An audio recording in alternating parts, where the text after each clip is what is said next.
Viemos aqui hoje falar sobre o método Terapia Ocupacional Dinâmica, uma forma de pensar na prática. Eu sou o Rian e o meu grupo ele é composto por Tassiane, Roseli, Rayane e Arielle. Para falar sobre esse método, eu preciso citar Jo Bennington. Foi uma grande terapeuta ocupacional com uma grande relevância. Ela idealizou o método terapia ocupacional dinâmica, um referencial teórico metodológico que começa a ser desenvolvido em 1970 e se consolidou como uma das principais abordagens brasileiras na área. Já seguindo para o próximo slide, posso dizer que, em 1980, Joe Bennington fundou, junto com a terapeuta ocupacional Sônia Ferrari, o Centro de Estudos em Terapia Ocupacional, que é mais conhecido como CETO, que posteriormente se tornou Centro de Especialidade em Terapia Ocupacional, cujo objetivo era propor um aparato teórico e metodológico, utilizando uma linguagem capaz de agir como estrutura para a prática em terapia ocupacional. No pressuposto teórico, a terapia ocupacional tem no empirismo muitas vezes um elemento dificultador de sua transmissão, e para isso se faz necessário fazer da própria prática objetivo de pesquisa. Fundamentos do método da terapia ocupacional dinâmica. Paradigma da terapia ocupacional. O treinamento de hábitos e o método da terapia ocupacional dinâmica tem algumas semelhanças, como a questão da saúde e as atividades.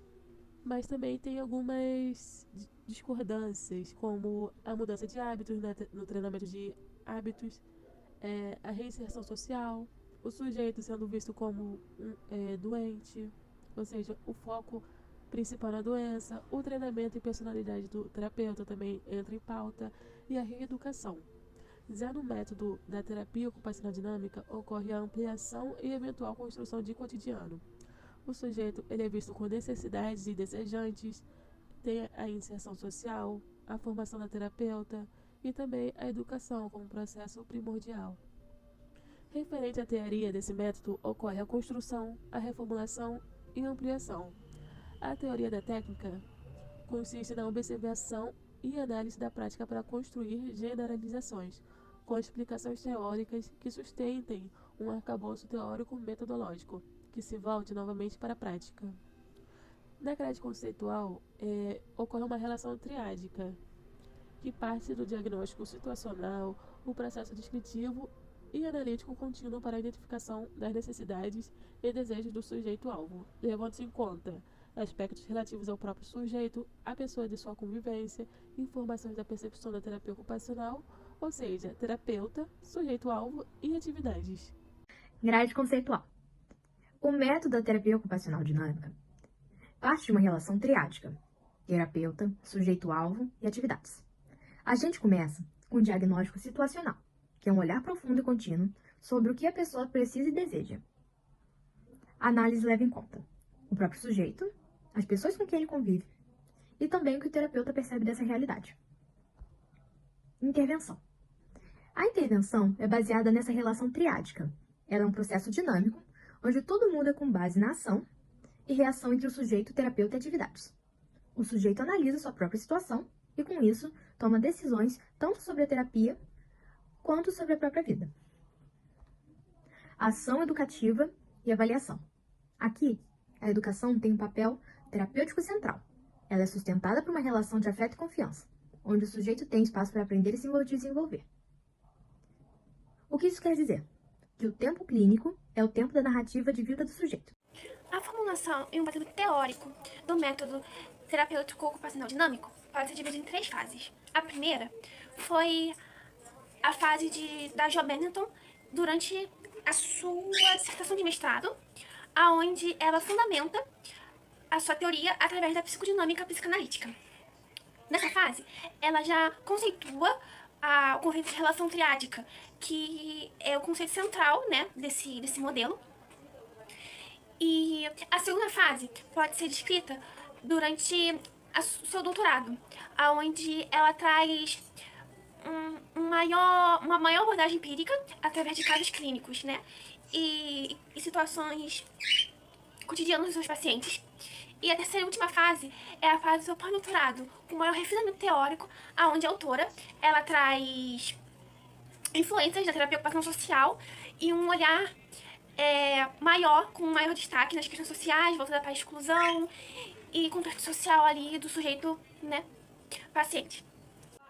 Sonia Ferrari e Jo Betterton alegam que durante os inícios de suas carreiras, o modelo hegemônico que a terapia ocupacional era o modelo adaptativo normativo biomédico, cuja centralização era no sintoma e doença, não nos sujeitos. A partir desse cenário, elas buscaram, através de teorias e abordagens fora da própria terapia ocupacional, como a psicanálise psicodinâmica, abordagem no qual elas podem se apoiar para sua prática clínica. Joan Betterton cita: "Eu fui buscar em teorias até fora da terapia ocupacional como recurso. Quando a gente descobriu a psicodinâmica, foi uma maravilha, porque não era adaptar ninguém, não era colocar ninguém para trabalhar dentro das indústrias hospitalares. Foi um deslocamento da terapia ocupacional super normativa. Era um sujeito que tinha um mundo interno que comunica a atividade, falando coisas de si. Foi uma descoberta fantástica." Se é a observação que leva à teoria, segundo Benetton, foi observando que ela construiu as trilhas associativas e os conceitos do método. E as trilhas associativas são um procedimento que vão ajudar na análise de atividades partilhada com o sujeito-alvo. Esse espaço construído nessa relação triádica entre terapeuta, sujeito-alvo e atividades permite dar significado ao que se faz e também construir a história concomitantemente da terapia ocupacional. E o pensamento principal nesse sentido é que ela, sempre que chega um paciente, ela vê quem é aquele sujeito, qual a situação dele, onde é o ponto de exclusão, de inserção, e esses conceitos já vão fazendo parte dela mesma como profissional. E aí ela conversa com as pessoas já com esses conceitos dentro da cabeça dela, sabendo que a questão da inserção é a mais importante para ela, porque ela entende que a pessoa sempre tem que estar inserida. E esses conceitos que ela construiu são conceitos abertos, eles não definem o sujeito, ou seja, eles servem para sustentar um caminho particular que foi trilhado, né, pela terapeuta ocupacional com cada sujeito-alvo, considerando a sua singularidade. Então, ao analisar a invenção de algo novo, algo inusitado, quando está acontecendo naquele momento, articulado com a prática, ela vai permitindo que essa construção desses novos conceitos, né? A inserção social, então, seria a principal proposta da TO, que pensa como lidar com as concretudes da vida, considerando a relação triádica, como eu falei antes, né? Então, essa relação leva-nos a pensar sobre como vai haver a passagem, né, de entender essa atividade não como algo que tenha um fim em si mesma, mas sim a atividade como mediadora, como um dos termos dessa relação e desse movimento dinâmico de ação e reação. E isso muda completamente as intervenções e muda completamente o raciocínio clínico, sendo que o raciocínio clínico, no caso, a partir desse pensar, né, desse novo pensar, ele tem que fazer parte do inédito, da invenção, da observação, onde a descoberta da singularidade de cada situação que existe aí naquele contexto, ela vai ser fundamental para o sujeito, né, e para o próprio campo da construção da terapia ocupacional, nesse enfoque do método dinâmico. Então, para finalizar, Jo Benetton, né, ao colocar como objeto de estudo a sua própria prática, ela abre a possibilidade de nos ensinar que, embora tenhamos referenciais teóricos já construídos, nem sempre eles darão conta das concretudes da vida que se impõem a todos nós, inclusive aqueles que estão em sofrimento psíquico, aqui pensando especialmente nas crianças e adolescentes. Com essa abordagem, então, pode-se pensar sobre como esse sofrimento psíquico repercute na vida da criança ou adolescente, não apenas nos sintomas, pois ajuda esse sujeito a encontrar sentido no seu cotidiano e a ampliar os espaços de saúde, sendo a atividade o centro dessa abordagem, sem desconsiderar a relação triádica terapeuta ocupacional sujeito-alvo e atividades. Oferece uma perspectiva valiosa para a saúde mental, visando a autonomia e a inserção social, demandando um olhar atento à singularidade de cada sujeito considerada saudável e fonte de bem-estar.